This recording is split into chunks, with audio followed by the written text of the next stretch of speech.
My name is Serena Abra. I'm 30 years old.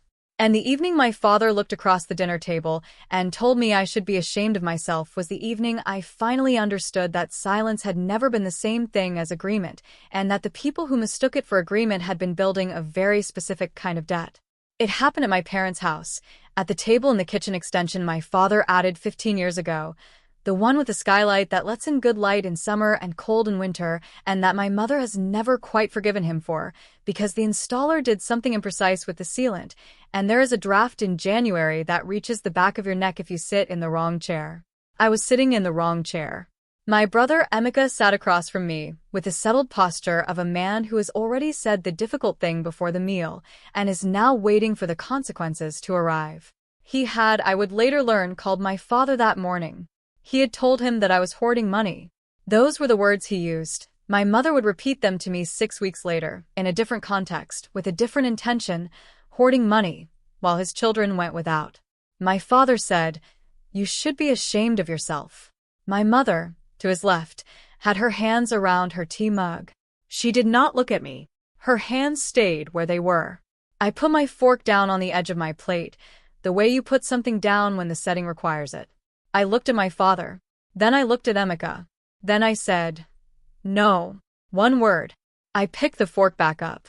I finished the portion on my plate. I thanked my mother for the meal.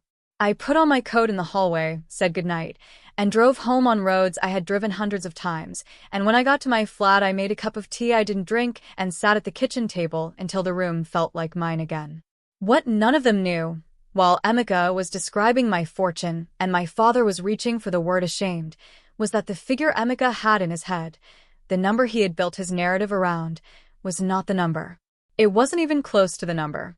And the reason none of them knew the actual number was not because I was hiding it from them. It was because not a single one of them had ever thought to ask. I should tell you what I do because what I do is the context for everything that follows. I am a compensation analyst. I work for a company called Aldrich Partners, which provides HR and compensation consultancy services to mid-size and large organizations across several sectors. My job, in practical terms, is to analyze salary structures, to look at what organizations are paying across roles and levels, to benchmark against market data, to identify where pay is misaligned with either internal equity or external competitiveness, and to produce recommendations that the organizations then use to make decisions about how they pay their people. It is work that involves a great deal of data and a great deal of discretion because the data I work with is, by its nature, sensitive. People's salaries, pay gaps, bonus structures, the internal economics of organizations that would prefer those economics not to be publicly discussed. I am good at my job. I've been good at it since I joined Aldrich Partners at 24, fresh from a postgraduate degree in human resource management that I had chosen deliberately, with a clear sense of what I wanted to do and why. My manager at Aldrich is a woman named Claire Mensa, who has been in compensation consultancy for 16 years, and who told me in my third-year review that my analytical instincts were the strongest she had seen at my level, and that my reports were the ones that got read in full. I have had that review on my phone since the day she said it, not because I needed the validation, but because the precision of the language was useful to me, and I find precision useful to return to. I tell you this because the irony at the center of this story is structural. I spend my professional life understanding how money moves through organizations and how that movement is and isn't fairly distributed. I understand, in a technical and documented way, the difference between what people are paid and what they are worth, the gap between perception and data, the way narratives about money form and calcify in the absence of actual information. I understand this professionally. And for 3 years, I had been watching my family operate on a narrative about my money that had no data in it at all. The narrative went like this. Serena has a good job. Serena has no children. Serena has no mortgage, no car on finance, no school fees. Therefore, Serena has surplus. Emeka has children. Emeka has a mortgage.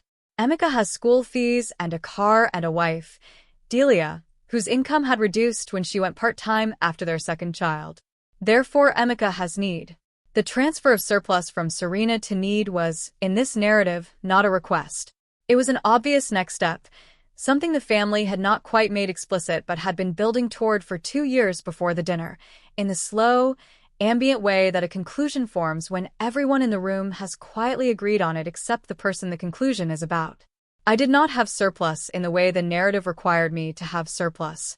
I had a salary that was above average for my level. Compensation analysts who are good at their jobs tend to earn well because the work they do has direct financial implications for their clients, but above average is not a fortune, and what I had built with that salary was not a pile of accessible money waiting to be distributed.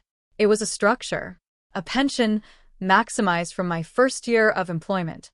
An ISA that I had been contributing to monthly for 6 years, in amounts that I had calculated against a specific long-term goal that I had identified in my second year at Aldridge and had been working toward methodically since.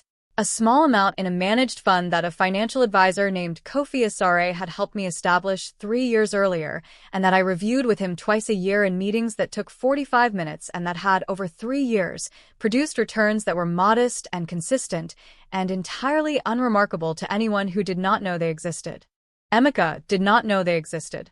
He had constructed his narrative from the outside of my financial life, from the visible signals, the flat in a good postcode, the holidays I occasionally took, the absence of the financial complaints that he made regularly and publicly, and he had drawn conclusions that felt, to him, like they must be correct because he had never had access to information that contradicted them. He had also never asked me. Not once, in 3 years of building this narrative, had Emeka called me and said, "Serena, what does your financial situation actually look like?" He had assumed.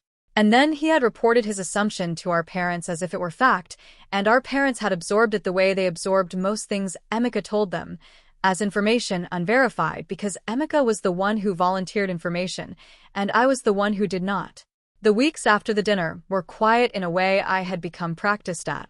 My mother called the following Sunday, not about the dinner, just to talk, which was what she did when she was processing something she hadn't yet decided how to address.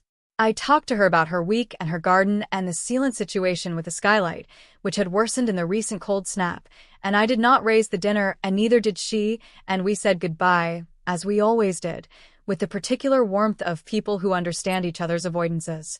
Emeka did not call. This was standard. Emeka rarely called me directly. Our relationship had always operated primarily through the family structure rather than bilaterally, through Sunday dinners and group messages and the common space of my parents' house, not through conversations that required us to engage person to person without witnesses. I had observed this pattern for enough years to understand it. Emeka was most comfortable when the audience was already assembled. I went to work. I had a project for a logistics company, a pay equity review across 412 employees in 12 job families, and it required the kind of sustained attention that I found, in those weeks, genuinely useful. The work had a logic to it, a sequence, a set of questions with verifiable answers, and I moved through it with the particular focus of someone who is grateful for a domain where the data is the data and the narrative follows from it, not the other way around. I also, 3 weeks after the dinner, had my biannual meeting with Kofi Asare. We met at his office on a Thursday morning, a small, well-organized space on the second floor of a building near the city center, with a view of a side street that had been under renovation for as long as I had been coming there. I updated him on the ISA contributions and the pension position, and we reviewed the managed fund. The fund had had a good quarter. Kofi said the overall position was tracking ahead of the 5-year projection he had modeled when we started. I said that was useful to know. We agreed on no changes to the current allocation. I paid his quarterly fee $380 invoiced, filed, and I went back to work. I thought about the dinner on the train back. I thought about the word ashamed and the way my father had deployed it, not as a question, not as the beginning of a conversation, but as a verdict, pre-reached, delivered for ratification. I thought about Emeka's settled posture across the table. I thought about my mother's hands on the mug and the way she had not looked at me, which was not indifference but something more complicated, the body language of a person who knows a verdict is wrong and has decided that the cost of saying so is higher than the cost of looking at her tea. I did not call any of them. I went home. I made the tea I didn't drink. I sat at my kitchen table. Then I opened my laptop and went back to the pay equity report, and I worked until the numbers aligned the way I needed them to align, and then I made a second cup of tea that I did drink, and I went to bed. The email arrived on a Tuesday, 5 weeks after the dinner. I should explain how the email happened, because it did not happen the way stories like this sometimes happen, not through planning or orchestration or a deliberate move on anyone's part. It happened because of a process failure in an automated HR system, and because Emeka worked for a company that had been an Aldrich Partners client 2 years earlier, and because the world is smaller than it presents itself as being when you live inside it. The project I had worked on for Emeka's company, a salary benchmarking and job evaluation exercise that Aldrich Partners had delivered before I was assigned to it, which I had then inherited and finalized, had produced a set of outputs that included, among other things, recommended salary bands for each role in the organization. Those recommendations had been implemented. The implementation had included, 18 months after the original project, an equity adjustment process in which employees whose salaries fell below the new band minimums were automatically notified of a corrective increase. Emeka's salary fell below the band minimum for his role. The system sent him an automated notification of his corrective increase. The notification included, in its footer, a reference to the Aldrich Partners benchmarking project as the source of the band structure. It included the project reference number. It included, in the standard footer of all Aldrich client deliverables, the name of the lead analyst. My name. Emeka forwarded the email to my parents. I do not know whether he forwarded it to explain something, or because he was unsettled by it and needed to process in the direction of the people he processed toward, or because some part of him understood what it meant and wanted someone else to be in the room when the understanding arrived. I do not know because he has never explained it, and I have not asked. What I know is that my mother called me on a Tuesday evening at 7:15 and said, Emeka got an email from his work about his salary. He says your name is on it. I said, that's possible. Aldrich Partners did a project for his company a couple of years ago. A pause. My mother said, he's getting a pay increase, because the project showed his salary was too low. That sounds right, I said. Another pause. You knew what he was earning? I knew the band structure for his role, I said. Not his specific salary. The project works with job families and market data, not individual names. My mother was quiet for a moment. I could hear the kitchen in the background, the particular sound of that room, the refrigerator, the ambient hum. He told your father you were sitting on a fortune, she said. Her voice had shifted into a register I recognized, the one she used when she had arrived at a conclusion and was now deciding what to do with it. I know what he told Dad, I said. Serena. A pause. What does your situation actually look like? It was the first time anyone in my family had asked me that question. In 30 years. I sat with that for a moment. It's structured, I said. It's not a fortune. It's a pension and an ISA and a small fund. It's planned for specific things. It's not surplus. My mother was quiet again for longer this time. Then she said, I didn't know. No, I said. You didn't ask. I said it without accusation. Not flat, not cold, just factual, the way I would state a finding in a report. She received it the same way, as information, accurate, that required processing. She said she would talk to my father. I said that was fine. We said goodnight. The family dinner happened on the following Saturday. My mother organized it. Not announced in advance as a conversation about the email, just a Saturday dinner, the ordinary kind, except that my father called me Friday evening to say he hoped I would come and that he thought it would be good for us to sit together, which was the clearest signal he had ever sent me that something had shifted. I went. I drove to the house on Pembridge Road, my parents' house, the one with the skylight and the draft, and I sat in the right chair this time, deliberately, the one that didn't catch the cold from the ceiling gap. Emeka was there with Delia. Their children were not. They were at Delia's mother's house, which I noted. My Aunt Vera was there, which was unexpected, and which told me my mother had wanted a witness who was not an immediate party. We ate. My mother had made the food she made for important occasions, not the quick Sunday food, the longer kind, the kind that requires the morning. We ate, and we talked about things that were not the email until the plates were cleared and my mother brought tea, and then my father put his hands flat on the table and said, I said something unfair to you last month. He said it plainly, without preamble. My father is a man who, when he has decided something, delivers it in the same register. He delivers everything, directly, without ceremony. It is one of the things about him I have always found easier to work with than the alternative. Yes, I said. Emeka told me something and I took it as fact, he said. I should have asked you. I looked at Emeka across the table. Emeka was looking at his hands. Emeka, my father said. Emeka looked up. His expression was the particular one of a man who has been in a room where a version of events he controlled has been replaced by a version he doesn't. He said, I didn't know about the project. I didn't know you'd worked on it. I know, I said. I thought, he stopped. Started again. I told them what I thought the situation was. I know what you thought, I said. The situation is different from what you thought.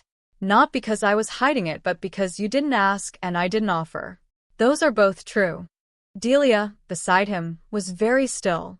She was looking at the table in the way of someone who has had a private version of this conversation already and is now watching the public version arrive at the same destination. My Aunt Vera, at the end of the table, had both hands around her tea mug. She said nothing. She was there to witness, and she witnessed. My father said, What would have helped, Serena? What should we have done differently? It was a good question. It was the question I had not expected, which meant it was the one that required the most thought. Asked, I said.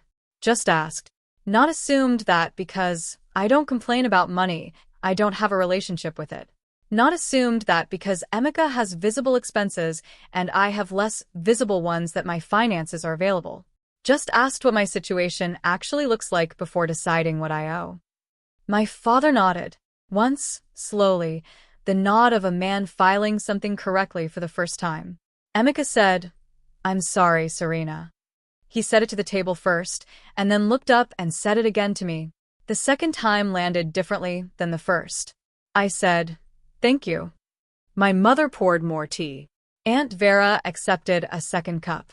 The evening continued, and it continued in the ordinary way of evenings that have resolved something without requiring the resolution to be declared. Conversations about other things, my cousin's new job, the skylight situation, whether my father would finally call a different installer.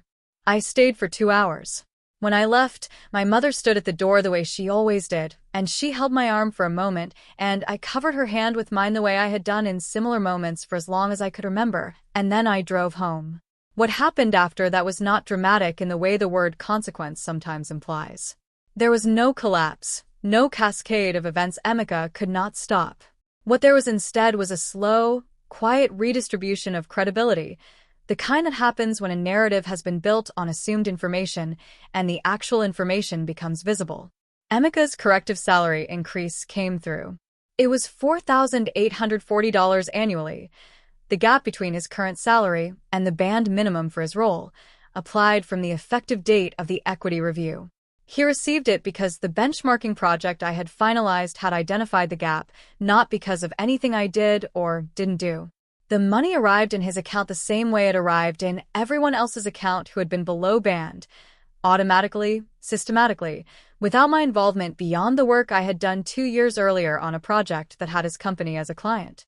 My father called me the week the increase landed. He said Emeka had told him about the amount. He said, he got money because of work you did. I said, work Aldrich Partners did.